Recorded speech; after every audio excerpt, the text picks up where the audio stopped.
Swiss விமானத்தில் புகை, அவசரமாக தர இறக்கம், நிலைமை குறித்து விமான நிறுவனம் அறிக்கை. சுவிஸ் ஏர்லைன்ஸ் விமானத்தில் இயந்திர கோளாறு காரணமாக புகை ஏற்பட்டதைத் தொடர்ந்து ருமேனியாவின் புக்காரெஸ்டிலிருந்து சூரிச் சென்ற சுவிஸ் ஏர் விமானம் ஆஸ்திரியாவில் அவசரமாக தரையிறக்கப்பட்டது. 74 பயணிகள் மற்றும் 5 விமான ஊழியர்களுடன் ருமேனிய தலைநகரிலிருந்து மாலை 4:35 மணிக்கு புறப்பட்ட சுவிஸ் விமானம் ஆஸ்திரியாவின் கிராஸலில் 6 மணி 15 நிமிடங்களில் தரையிறங்கியது. கேபின் மற்றும் காக்பிட்டில் புகை காரணமாக ஆஸ்திரியாவின் கிராஸலில் அவசரமாக தரையிறக்கப்பட்டதாக விமான நிறுவனம் தெரிவித்துள்ளது. ஏர்பஸ் 220-300 விமானம் ருமேனியாவின் புக்காரெஸ்டிலிருந்து சூரிச் நோக்கி சென்றது.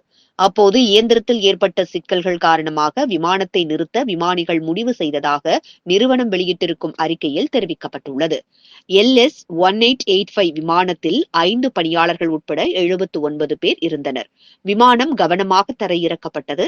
பின்னர் பயணிகள் அனைவரும் பத்திரமாக வெளியேற்றப்பட்டனர். இதில் புகையால் பாதிக்கப்பட்ட 12 பயணிகளுக்கு உடனடியாக மருத்துவமனைக்கு அழைத்துச் சென்று சிகிச்சை அளிக்கப்பட்டது. இதேபோன்று ஒரு பணியாளரின் நிலைமை சற்று கவனம் செலுத்த வேண்டியுள்ளதாகவும் மற்ற 4 பணியாளர்களுக்கு சிகிச்சை அளிக்கப்பட்டு வருவதாக விமான நிறுவனம் வெளியிட்டிருக்கும் அறிவிப்பில் தெரிவிக்கப்பட்டுள்ளது.